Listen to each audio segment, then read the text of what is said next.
Okay, guys, this is cool. This is the Blackhawk form lock, and I got Justin. You guys know Justin here to explain this thing. Can I move this? Yeah, dude, do your thing. What are we boiling? We're cooking holsters.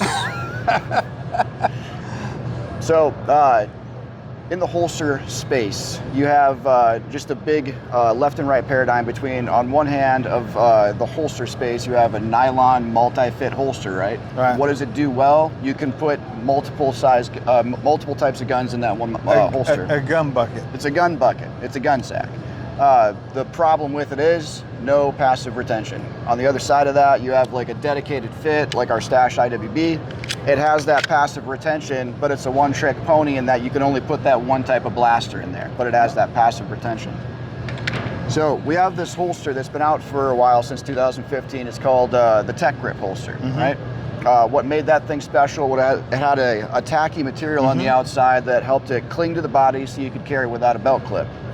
That was great, but there's a lot of people that would say like, hey, you know, the Tech Grip is nice, but like, like I always hate it when sentences start like that, but it's nice, but I wish it had some sort of retention, or it's nice, but I wish it had a tougher liner that would stand up for a longer service life.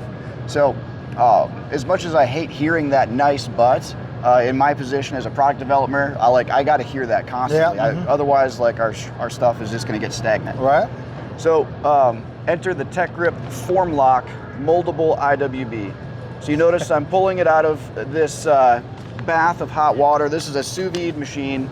I never knew what a sous vide machine was until I started developing I didn't know what one was till about 8 minutes ago when I showed up over here. So go ahead and feel it. Like, it's not scalding, but it's warm. It's not as dangerous. warm. It's not as warm as a plate at a Mexican restaurant. Yeah, there you go. I'm serious. It's not that hot.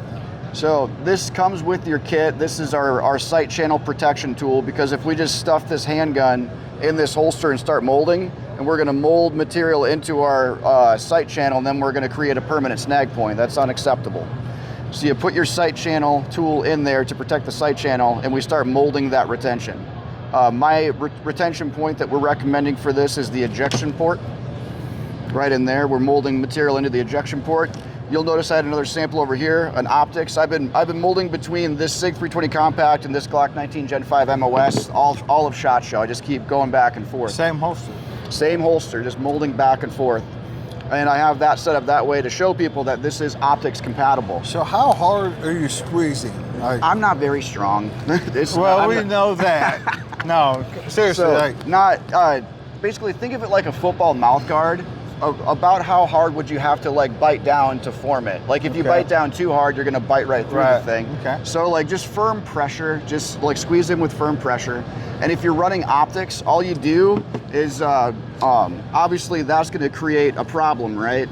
We have, it's a negative Ghost Rider, the pattern's full. So you come in from the bottom, we create a little backdoor channel. So you can not have to dismount your optic. I don't want to piss off my customers and like someone has to take their optic off to mold their holster and then go re-zero. So that's a problem. Okay. So once you know that your sight channel is fully established, like this multi-tool, you can use this, you can use the spade bit as a forming molding tool, and you can push material into the ejection port in a more fine motion, so you can really kind of like fully develop that retention point. Okay, so you're working this a long time. So what is the working time of this? Like, how long can you mash it before you have to reheat? Okay, so it's usually like 3 to 5 minutes. It starts to cool down before it's not doable anymore. And like, let's say you're going through this process and you do this and it's not like it falls out or something, or it doesn't have the retention you want, or let's say it's in there too tight and you don't want it in there that tight, just throw it back in the bag and form it again. Yeah. You know what I mean? But take the gun out. Yeah, take the gun out. You don't put your blaster in the hot water. I would like to think we don't have to say that. You're asking good questions. You're asking good questions, because even though we're telling people not to put their gun in hot water or boiling water or whatever, it's simmering water, like someone's going to do it, but besides the fact that it heats your gun, could melt your gun, you also contaminate whatever vessel you're using with lead. So There is that. I didn't even think of that. Yeah. That's a good point. Like I say, I put my Glock in the dishwasher. You have to get rid of the dishwasher. It's contaminated. Really? Yeah. For real? Yeah. I'm too cheap to do that. I would just take the lead. But I just not use the dishwasher. yeah. So 6 SKUs. With 6 SKUs, we can literally cast a net that's as wide as you can imagine. Hundreds For people of that fish. aren't in the business, 6 sizes. Yep, six sizes ranging from like micro compact pistol to like full size handgun. We do have one wheel gun fit for like a Smith & Wesson J-frame-esque type of situation. So people I see buying this, gun shop owners, Yep. they should have these. If you're the guy that trades your gun once a month for another gun, you should have one of these. And if you The milsurp crowd. Yep. Yep. And if you buy something new or weird to carry, this is your only real option for a holster right now. Yeah, yeah. Like, I mean, as far as the gun space is concerned, or as far as the industry, like I cut my teeth on working at a small gun shop, right? So like six holsters, you can carry an entire program in a very small space. That's huge for a small gun shop owner with limited space. And the same thing goes for like large retail spaces like Bass or Shields or whatever. I mean, you can put this entire program on an end cap. Mm-hmm. That's impossible with most programs. So real quick, James, just you take a look at that. And one thing I want you to do, like feel the inside of the holster. Yeah. You can feel every little piece of geometry of that weapon. Like if I didn't know, I think this is some, made on a press, fit to the gun, Yeah, fits for sure. Yeah. Okay. So, what else we have? So that's the Tech Grip Form Lock IWB. Next up, we have a couple of they're modular carry accessories for the Stash IWB. The Stash IWB holster system launched a year ago, February, and it's been a great holster for us. It's another ambidextrous design, but it's a modular inside the waistband holster system. You can scale it up from just a base model, which is holster and belt clip. You can scale it up to a premium configuration with an integrated magazine carrier for carrying in the appendix position and a concealment claw to help pull the pistol grip inboard towards the body and reduce printing. And the nice thing is, usually appendix kits like this, they're a one-trick pony and they're fixed and they can be uncomfortable. This moves with your body and will flex with you throughout the day, throughout your daily activities. So that's like the Stash IWB in a nutshell. It's one of our premier inside the waistband holster systems. But a challenge that I run into in my normal everyday life is challenge number 1, I want to be constantly armed. Mm-hmm. I carry from the moment I wake up all the way up until the moment I go to sleep. And sometimes like I want to take a shower in between and like relax and like chill, right? Or some days, like I'm just out and about in the yard and I'm just wearing basketball shorts, right? I want to be able to continue to be armed. And I don't want to sacrifice. I don't want to sacrifice and like put a weapon that I don't trust every day because I carry something like this every day. That's what I trust. I don't want to sacrifice. So I wanted to find a way to take my trusted EDC holster and my trusted EDC blaster and create an unconventional carry tool that would allow me to carry in basketball shorts or board shorts, or for the ladies like a dress or a skirt or whatever.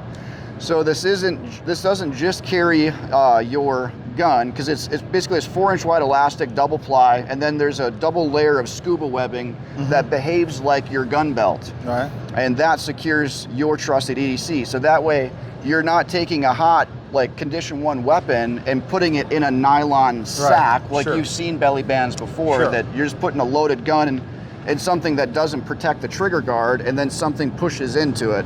So that's why a hard holster is important. So you can carry your other stuff, your other things, your other toys. This can be a magazine. You can carry a spare magazine there, and then the pocket that's partially obstructed by the grip, that's the perfect spot to put like a rat's tourniquet. Shout out to rats. Yep. My peeps. Throw a wallet on the other side, whatever. You get the idea. Now, this again allows you, let me take off my badge. We don't need no stinking badges. We don't need no badges. So again, you just has hook and loop on both sides, and then the ends of the band are rounded. That's just me prototyping and testing. I found that like a right angle corner was a hot spot. It just kind of digs into the body. So I wanted to round those band ends, and then the back is it's got 3D mesh padding for added comfort, because generally when you're carrying inside the waistband, there's usually a little bit more material that's protecting your body from the gun. But with this, a lot of times you might be wearing this just in like running shorts, and you just put it on. So just like that, I can carry like concealed, and I could be wearing like sweats, you know what I mean? Or I could be wearing like board shorts or whatever. So, and this thing is called the Stash Nacho. Stands for Non-Conventional Adaptive Carry Holster Option. But Nacho is just a fun name, the Stash Nacho.